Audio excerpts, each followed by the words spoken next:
വിശുദ്ധ മത്തായി എഴുതിയ സുവിശേഷം 22-ാം അധ്യായം. യേശു വീണ്ടും ഉപമകൾ വഴി അവരോട് സംസാരിച്ചു. സ്വർഗരാജ്യം തൻ്റെ പുത്രന് വേണ്ടി വിവാഹ വിരുന്നൊരുക്കിയ രാജാവിന് സദൃശം. വിവാഹ വിരുന്നിന് ക്ഷണിക്കപ്പെട്ടവരെ വിളിക്കാൻ അവൻ ഭൃത്യന്മാരെ അയച്ചു. എന്നാൽ വരാൻ അവർ വിസമ്മതിച്ചു. വീണ്ടും അവൻ വേറെ ഭൃത്യന്മാരെ അയച്ചുകൊണ്ട് പറഞ്ഞു, ഇതാ വിരുന്ന് സജ്ജമായിരിക്കുന്നു. എൻ്റെ കാളകളെയും കൊഴുത്ത മൃഗങ്ങളെയും കൊന്ന് എല്ലാം തയ്യാറാക്കി കഴിഞ്ഞു. വിവാഹ വിരുന്നിന് വരിക എന്ന് ക്ഷണിക്കപ്പെട്ടവരോട് ചെന്ന് പറയുവിൻ. എന്നാൽ ക്ഷണിക്കപ്പെട്ടവർ അത് വകവയ്ക്കാതെ ഒരുവൻ വയലിലേക്കും വേറൊരുവൻ വ്യാപാരത്തിനും പൊയ്ക്കളഞ്ഞു. മറ്റുള്ളവർ ആ ഭൃത്യന്മാരെ പിടികൂടി അവരെ അപമാനിക്കുകയും വധിക്കുകയും ചെയ്തു. രാജാവ് ക്രുദ്ധനായി സൈന്യത്തെ അയച്ച് ആ കൊലപാതകികളെ നശിപ്പിച്ചു. അവരുടെ നഗരം അഗ്നിക്കിരയാക്കി. അനന്തരം അവൻ ഭൃത്യന്മാരോട് പറഞ്ഞു, വിവാഹ വിരുന്ന് തയ്യാറായിരിക്കുന്നു, എന്നാൽ ക്ഷണിക്കപ്പെട്ടവർ അയോഗ്യരായിരുന്നു. അതിനാൽ നിങ്ങൾ വഴിക്കവലകളിൽ ചെന്ന് അവിടെ കണ്ടെത്തുന്നവരെയെല്ലാം വിവാഹ വിരുന്നിന് ക്ഷണിക്കുവിൻ. ആ ഭൃത്യന്മാർ നിരത്തുകളിൽ ചെന്ന് ദുഷ്ടരും ശിഷ്ടരും ഉൾപ്പെടെ കണ്ടെത്തിയവരെയെല്ലാം വിളിച്ചുകൂട്ടി. അങ്ങനെ വിരുന്നുശാല അതിഥികളെ കൊണ്ട് നിറഞ്ഞു. അതിഥികളെ കാണാൻ രാജാവ് എഴുന്നള്ളിയപ്പോൾ വിവാഹവസ്ത്രം ധരിക്കാത്ത ഒരാളെ അവിടെ കണ്ടു. രാജാവ് അവനോട് ചോദിച്ചു, സ്നേഹിതാ, വിവാഹവസ്ത്രം ധരിക്കാതെ നീ ഇവിടെ പ്രവേശിച്ചതെങ്ങനെ? അവൻ മൗനം അവലംബിച്ചു. അപ്പോൾ രാജാവ് പരിചാരകന്മാരോട് പറഞ്ഞു, ഇവനെ കൈകാലുകൾ കെട്ടി പുറത്തെ അന്ധകാരത്തിലേക്ക് വലിച്ചെറിയുക. അവിടെ വിലാപവും പല്ലുകടിയുമായിരിക്കും. എന്തെന്നാൽ വിളിക്കപ്പെട്ടവർ വളരെ, തിരഞ്ഞെടുക്കപ്പെട്ടവരോ ചുരുക്കം. അപ്പോൾ ഫരിസേയർ പോയി യേശുവിനെ എങ്ങനെ വാക്കിൽ കൊടുക്കാം എന്ന് ആലോചന നടത്തി.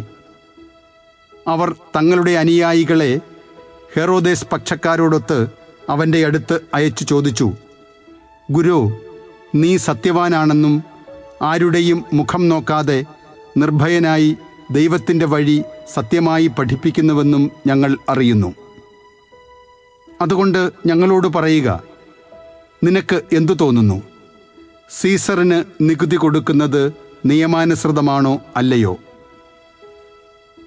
അവരുടെ ദുഷ്ടത മനസ്സിലാക്കിക്കൊണ്ട് യേശു പറഞ്ഞു, കപടനാട്യക്കാരെ, നിങ്ങൾ എന്നെ പരീക്ഷിക്കുന്നതെന്ത്? നികുതിക്കുള്ള നാണയം എന്നെ കാണിക്കുക.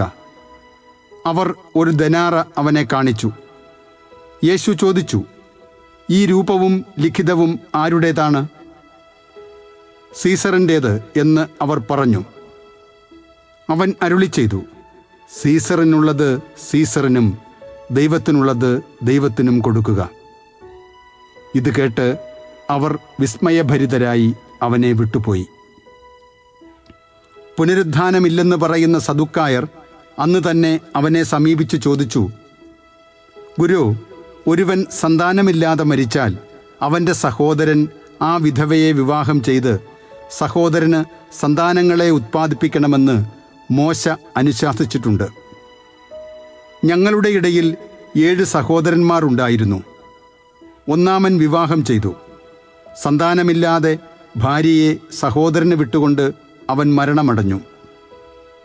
ഇങ്ങനെ തന്നെ രണ്ടാമനും മൂന്നാമനും, അങ്ങനെ 7-ാമൻ വരെയും.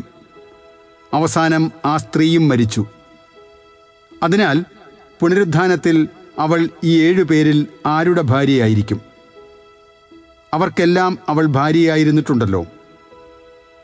യേശു മറുപടി പറഞ്ഞു, വിശുദ്ധ ലിഖിതങ്ങളോ ദൈവത്തിൻ്റെ ശക്തിയോ മനസ്സിലാക്കാത്തതിനാൽ നിങ്ങൾക്ക് തെറ്റുപറ്റിയിരിക്കുന്നു. പുനരുദ്ധാനത്തിൽ അവർ വിവാഹം ചെയ്യുകയോ ചെയ്തു കൊടുക്കുകയോ ഇല്ല. പിന്നെയോ അവർ സ്വർഗദൂതന്മാരെ പോലെ ആയിരിക്കും. ഞാൻ അബ്രാഹത്തിൻ്റെ ദൈവവും ഇസഹാക്കിൻ്റെ ദൈവവും യാക്കോബിൻ്റെ ദൈവവുമാണ് എന്ന് മരിച്ചവരുടെ പുനരുദ്ധാനത്തെപ്പറ്റി ദൈവം നിങ്ങളോട് അരുളി ചെയ്തിരിക്കുന്നത് നിങ്ങൾ വായിച്ചിട്ടില്ലേ? അവിടുന്ന് മരിച്ചവരുടെയല്ല, ജീവിക്കുന്നവരുടെ ദൈവമാണ്. ജനക്കൂട്ടം ഇത് കേട്ടപ്പോൾ അവൻ്റെ പ്രബോധനത്തെപ്പറ്റി ആശ്ചര്യപ്പെട്ടു. യേശു സദുക്കായരുടെ വാക്കുമുട്ടിച്ചെന്ന് കേട്ടപ്പോൾ ഫരിസേയർ ഒന്നിച്ചുകൂടി. അവരിൽ ഒരു നിയമപണ്ഡിതൻ അവനെ പരീക്ഷിക്കാൻ ചോദിച്ചു, ഗുരു, നിയമത്തിലെ അതിപ്രധാനമായ കൽപ്പന ഏതാണ്? അവൻ പറഞ്ഞു, നീ നിന്റെ ദൈവമായ കർത്താവിനെ പൂർണ്ണ ഹൃദയത്തോടും പൂർണ്ണാത്മാവോടും പൂർണ്ണ മനസ്സോടും കൂടെ സ്നേഹിക്കുക. ഇതാണ് പ്രധാനവും പ്രഥമവുമായ കൽപ്പന.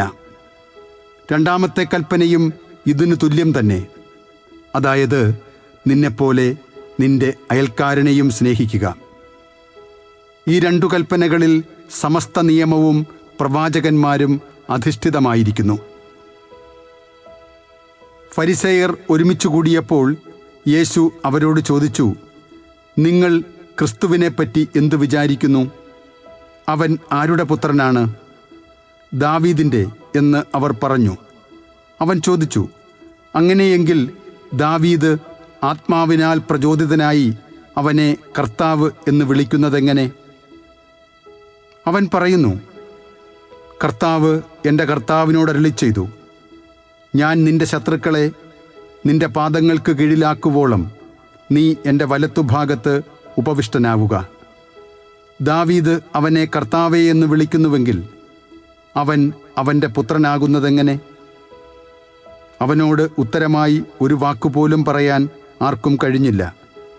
അന്നു മുതൽ അവനോട് എന്തെങ്കിലും ചോദിക്കാൻ ആരും ധൈര്യപ്പെട്ടതുമില്ല.